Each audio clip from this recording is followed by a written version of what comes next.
और हमारे देश में मोदी जी के बाद अगर ज्ञान बांटने में नाम आता है तो राजेश चेतन जी का इस बार तालियां बजाओ। और यहाँ बैठकर किसी पार्टी के होकर नहीं सुनना, सिर्फ मस्ती के होकर सुनना, क्योंकि हम तो जहाँ जाते हैं वहाँ कह देते हैं जी हम आपके हैं। बढ़िया। अच्छा, ये अभी राजेश जी बहुत सारी बातें कह रहे थे, मैं सुनती जा रही थी।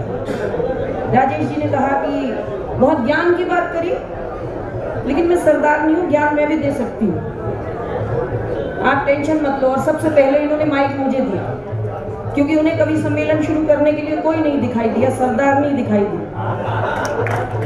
और ये हमारे देश का इतिहास है। एक ऐसा टाइम आया था कि देश की गद्दी पर बैठने के लिए भी कोई दिखाई नहीं दिया था, सरदार दिखाई दिया था। और इतिहास ये भी है कि हम तो 10 साल तक देश की गद्दी पर चुपचाप बैठे रहे, देश चल गया था।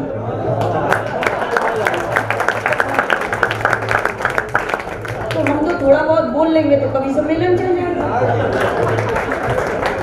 तो किसी पार्टी की नहीं, मस्ती के होके सुनना बस। बहुत ज्ञान बांटा कि पहली रोटी गाय की, दूसरी रोटी डैश डैश डैश, और पहली रोटी पति को दे दी, दूसरी रोटी पति को दे दी, वो गाय की तरह सीधा हो गया, वो वफादार हो गया।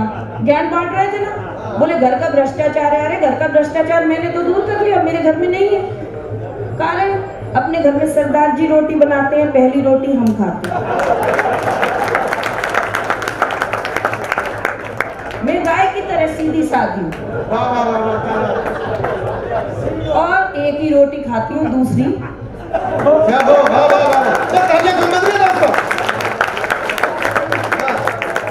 क्या बात है, सरदार ने बहुत अच्छा। पहली बार तुम ज्ञान की बातें कर रही हो। ये वंशज बहुत का प्रभाव है, जाते ज्ञान मिल जाता है। नहीं, ज्ञान की बातें बहुत सारी, आप सुनते जाओ। अब ये राजेश जी कह रहे थे कि वो माला लेकर आई। अरे माला लेकर कोई नहीं औरत की तरफ बढ़ता। असल में जिसने पहना रखी है, मुझे सरदार जी ने उससे पूछ के देखो, एक माला पहनाने का क्या तोहफा मिला।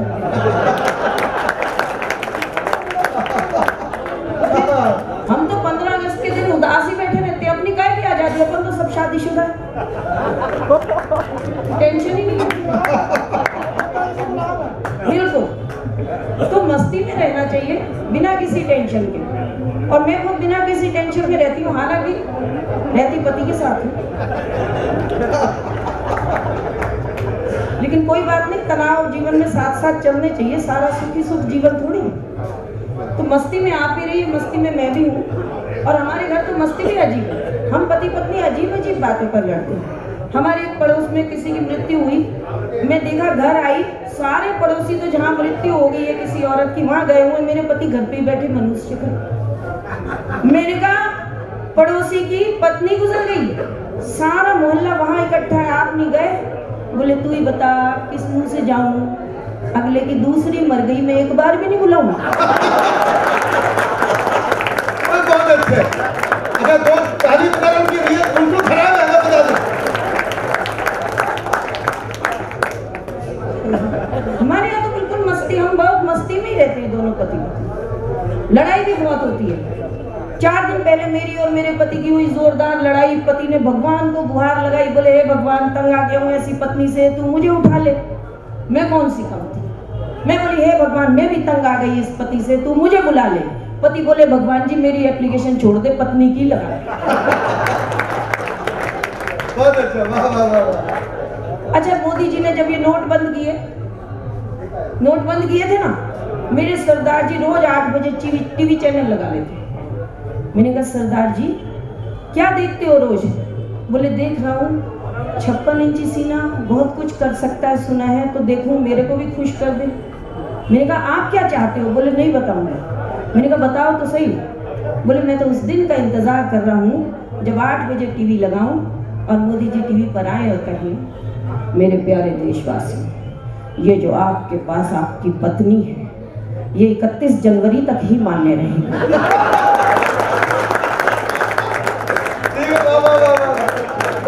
ये सारे खुश हैं बात क्यों? मजा आ जाएगा। अच्छा, सबने टेंशन ली, सबने सोचा ये पति ने बोला, उन्होंने मेरी तरफ देखा, बोले मैंने जो बोला तेरे को टेंशन नहीं हुई? मैंने कहा ना, जो पति 500 रुपए का नोट बदलवाने बैंक की लाइन में नहीं लगा, वो 55 किलो की पत्नी बदलवाने कहाँ लाइन में जाए। और हमारे हिंदुस्तान में तो बहुत अच्छी बात है, पत्नी बदलने की नौबत आ गई तो बैंक तक तो जाना ही नहीं पड़ेगा, अड़ोस पड़ोस में ही बदली जाए। सबकी नजर तो अगल बगल पे ही होती है और सारे परेशान है। आप हंस रहे हो, आप परेशान कहिए। अनिल जी आए, बोले बलजीत जी मैं बहुत परेशान हूँ, पत्नी रोज 1000-2000 रुपए मांगती रहती है। मैंने कहा इतने पैसे मांगती है, क्या करती है? बोले क्या पता, मैंने आज तक दिए थोड़ी नहीं। तो मस्ती में। अच्छा मेरे पति और भी महान है। मैंने कहा सुनो साड़ी दिलवा दो, मैं पहले साउथ एक्स में रहती थी। मैंने कहा साड़ी दिलवा दो। बोले इतनी सारी अलमारी में रखी हुई है, 7 अलमारियां भरी हुई हैं। मैंने कहा वो सारे मोहल्ले ने देख रखी हैं, उन्होंने घर ही बदल लिया, फरीदाबाद चले गए। बोले वही तो ये मत सोचो सरदार कम नहीं है, मस्त होते सरदार, लेकिन हम दोनों पति पत्नी इसी तरह लड़ते झगड़ते जिंदगी गुजार लिया करते हैं। हम दोनों एक दूसरे से नहीं, उस ऊपर वाले से डरते हैं। वो जैसे चाहे डुगडुगी बजाता है, वो जैसे चाहे सबको नचाता है, सिर्फ उसी के हंसाने से हंसी है ये दुनिया, वरना इस दुनिया में कौन दूसरों को हंसाता है।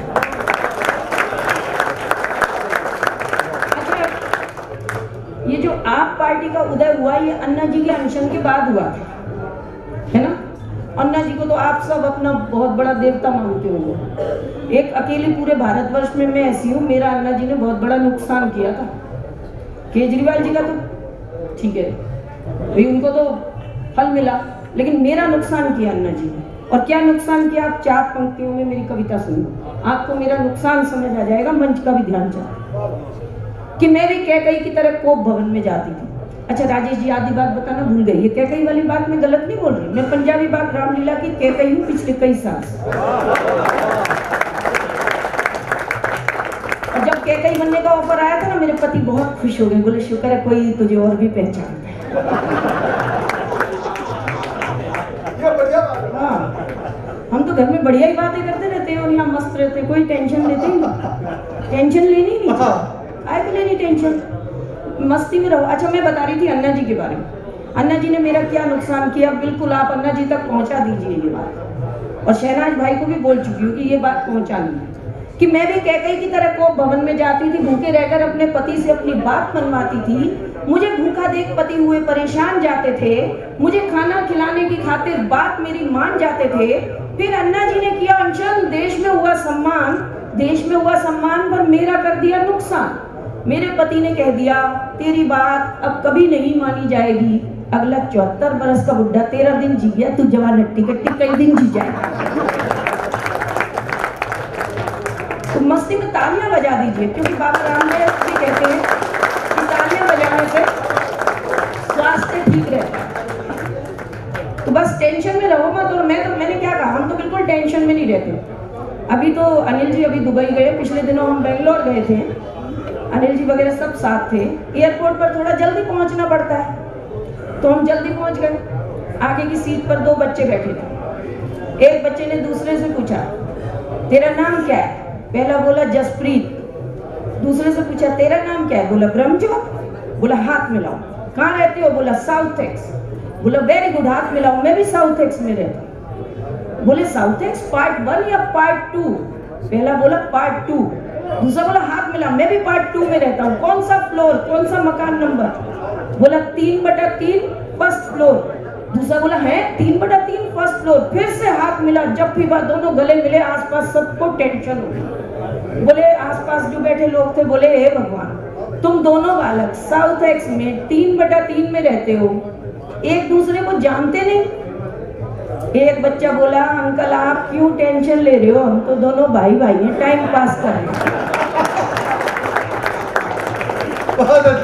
और तालियां तो इस बात पर बजाना कि मैंने बिल्कुल टेंशन नहीं ली थी, क्योंकि वो दोनों बालक मेरे थे।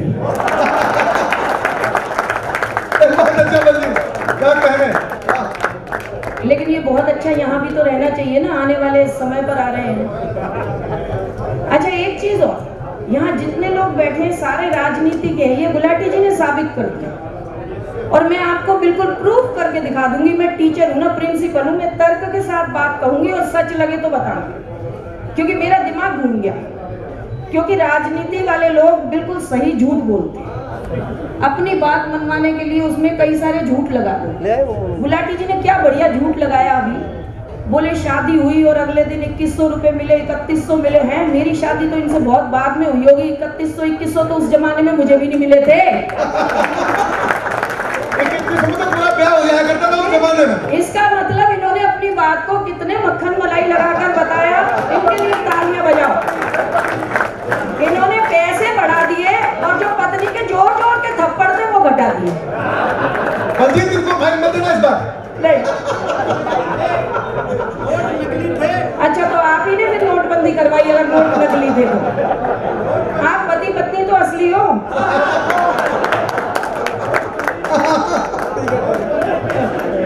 अभी आप बैठ जाओ, अभी आप टेंशन मत लो। अभी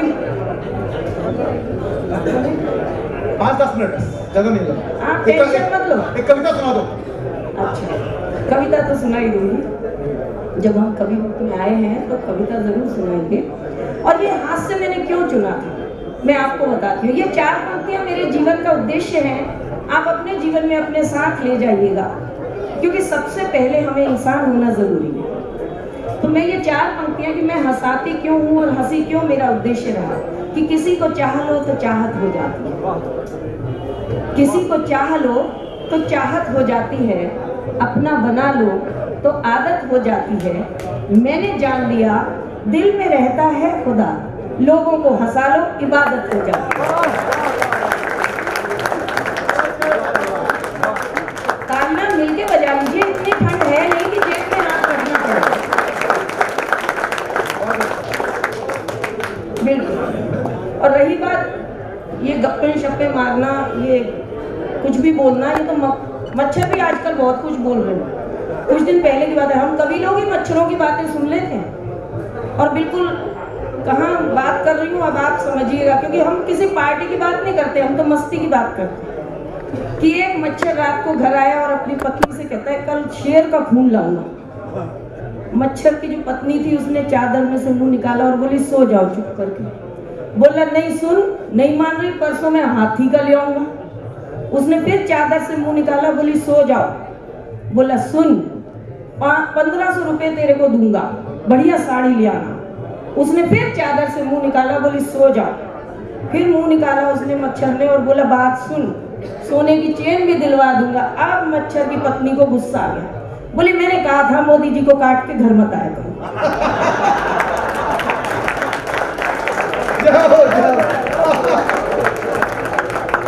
बढ़िया बढ़िया, क्या बात। मस्ती में रहना है, कोई टेंशन नहीं लेनी बिल्कुल, क्योंकि हम भी टेंशन नहीं लेते। वैसे मोदी जी की लुगाई कहाँ है? इसका हो जाए कुछ। अब यहाँ आपकी ट्यूबलाइट वाली बात आ गई, बात कुछ और थी। कविता पे? बिल्कुल बिल्कुल, कविता पर आ जाते हैं। हमारे देश में हम बहुत सारे त्योहार मनाते हैं और उन्हीं में एक त्योहार हमने अंग्रेजी की थोड़ी नकल करनी शुरू कर दी। और ये फरवरी आ रहा है तो हम एक नया त्योहार मनाने जाएंगे 14 फरवरी को, वैलेंटाइन। यानी आप सबको भी पता है, सभी मनाते हैं। ये तो फूल फूल की बात है, हमारे टाइम पे तो पति गोभी ले आए वही हम खुश हो जाते हैं, शुक्र है सब्जी आई। गुलाटी जी से पूछ लो, है ना भाभी जी। मेरे पति खुद एक दिन गुलाब का फूल लाए थे, बोले 100 रुपए का लाया, मैंने उठा के फेंका। मैंने कहा नुकसान करके आ गए, इसको तो फेंकना ही, इससे अच्छा 100 रुपए की सब्जी उठा लाता। बिल्कुल। तो लेकिन ये वैलेंटाइन डे अकेला नहीं आता, इसके साथ कई दिन आते हैं। एक दिन मेरे बच्चे सोकर उठे, बोले मम्मा पैसे दे दो। मैंने कहा क्यों? बोले चॉकलेट लाएंगे आज, चॉकलेट डे, सबको देंगे। मैंने कहा किसको? बोले दोस्तों को, चाची को, चाचा को। अगले दिन बोले थोड़े ज्यादा पैसे दो। मैंने कहा क्यों? बोले टेडी बियर डे। मैंने कहा वो क्या होता है? बोले सबको, अपने दोस्तों को, मम्मी को, डैडी को, चाची को, दादी को, सबको टेडी बियर देना है। उस दिन मोबाइल खोला, आजकल ये इंटरनेट का जमाना है, हर व्यक्ति ने, जितने भी मोबाइल में नंबर थे, नहीं भी जानने वाला, उसने एक टेडी बियर की फोटो चिपका दी। तो मैंने सोचा ये टेडी बियर यानी तोहफा वो क्यों देते? और वहां उसी दिन इस कविता ने जन्म लिया कविता आपके बहुत सामने अच्छी कविता। पेश कर रही हूँ। भाई ध्यान से सुनना, तुम तालियां बजाओ, बहुत बढ़िया कविता सुना रहे हो। हाँ, अंकित सुना। मैं अपनी जिंदगी में रिश्तों को महत्व देती हूँ और कविता के माध्यम से उन्हीं रिश्तों को पिरोकर आगे बढ़ रही हूँ कि टेडी बियर डे वाला दिन है और कविता मेरी शुरू होती है कि पापा ने अपनी बेटी को फोन घुमाया। पापा ने अपनी बेटी को फोन घुमाया और कहा, बिटिया देखना चाहता हूँ तेरा मुस्कुराना, तू ही बता दे आज तोहफे में कैसा टेडी बियर है लाना। तो बिटिया बोली, पापा बेशक बदल गया जमाना, भले ही टेडी बियर मत लाना, पर एक बात सारी दुनिया के पापा को समझाना, हम बेटियां भी चाहती हैं हर आंगन में खिलखिलाना, कभी कोई पापा अपनी बेटी को गर्भ में मत मिटाना, बेशक टेडी बियर कभी मत देना। वाह वाह वाह, बहुत शुक्रिया। जितनी मोहब्बत आप हास्य को दे रहे हैं उतनी ही आपने कविता को दी। अब देखिए, जो आजकल के बच्चे हैं वो क्या है, क्या टीवी देखते हैं तो अपने माता पिता से क्या उम्मीद रखते हैं। एक टीनेजर बच्चा, अब पापा ने अपने बेटे को फोन घुमाया और कहा, चाहता हूँ तेरा अच्छा पापा बन जाना, तू ही बता दे आज तोहफे में तेरे लिए कैसा टेडी बियर है लाना। तो बेटा बोला, पापा बेशक बदल गया जमाना, भले ही टेडी बियर मत लाना, पर एक बात सारी दुनिया के पापा को समझाना, स्टिंग ऑपरेशन का है जमाना, जिस सीट पर बैठे हो ईमानदारी से निभाना, कभी भ्रष्टाचार करते टीवी में नजर मत आना, बेशक महंगा टेडी बियर कभी मत दो। वाह वाह वाह वाह, बहुत अच्छी बात, जिंदाबाद। ये तो आपका एजेंडा बदल गया। वाह, क्योंकि हमारे बच्चे कभी नहीं चाहेंगे कि उनके मम्मी या पापा का नाम भ्रष्ट लोगों में काउंट हो। वो हमेशा चाहते हैं कि हमारे मम्मी पापा का जब भी पड़ोस में समाज में नाम लिया जाए तो ईमानदार व्यक्ति के रूप में लिया जाए। अब कविता आगे सफर करती है। पापा ने अपनी बूढ़ी माँ को फोन घुमाया। पापा ने अपनी बूढ़ी माँ को फोन घुमाया और कहा, माँ बाबा से पूछ कर बतलाना आज तोहफे में कैसा टेडी बियर है लाना। तो बूढ़ी माँ बोली, अब देखिए, अपने घर में आप अपनी चाची ताई दादी जो भी बुजुर्ग है ना, उनको ध्यान करिए और सोचिए कि वो क्या चाहते हैं। पापा ने अपनी बूढ़ी माँ को फोन घुमाया और कहा, बाबा से पूछ कर बतलाना आज तोहफे में कैसा टेडी बियर है लाना। तो बूढ़ी माँ बोली, बेटा बेशक बदल गया जमाना, भले ही टेडी बियर मत लाना, पर एक बात सारी दुनिया के बेटों को समझाना, घर आंगन हो जाता है पुराना, इसे अपने प्यार से सजाना, माता पिता के जीते जी आंगन में दीवार मत बनाना, बेशक बहुत बढ़िया। बहुत बहुत शुक्रिया। शायद रब को, अल्लाह को, ईश्वर को भी नहीं पसंद तलखी बयान में, इसीलिए तो नहीं देता वो हमको हड्डी ज़बान में। खुश रहिए, मीठा बोलिए। दोनों मांगो एक एक वरदान, दोनों को खुशी हुई जबरदस्त, लेकिन पति ने पत्नी आगे करके कह दिया लेडीज फर्स्ट।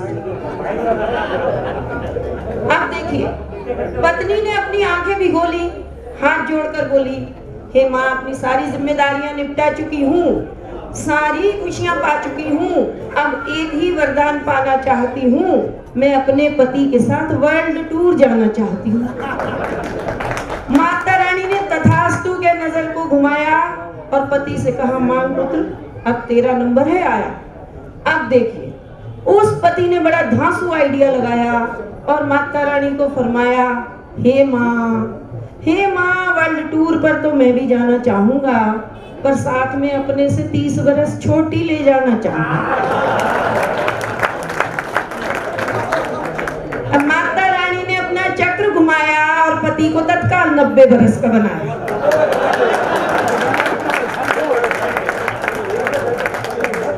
माता रानी ने कहा, हे पुरुष विचार तो तेरा बड़ा चंगा था, पर मैं भी महिला हूं, तूने महिला से ले लिया पंगा। बहुत बहुत शुक्रिया। 4 पंक्तियां अपनी माँ को सौंपती हूँ क्योंकि समय कम है। कि बहाने बहाने से एक एक कौर खिलाती थी माँ, बहाने बहाने से एक एक कौर खिलाती थी माँ, मुझे कुछ हो जाए तो सारा घर हिलाती थी माँ। आज उससे मिलने का वक्त नहीं है पास मेरे, जो कभी लोरियों में चांद से मुझको मिलाती थी माँ। बहुत बहुत शुक्रिया।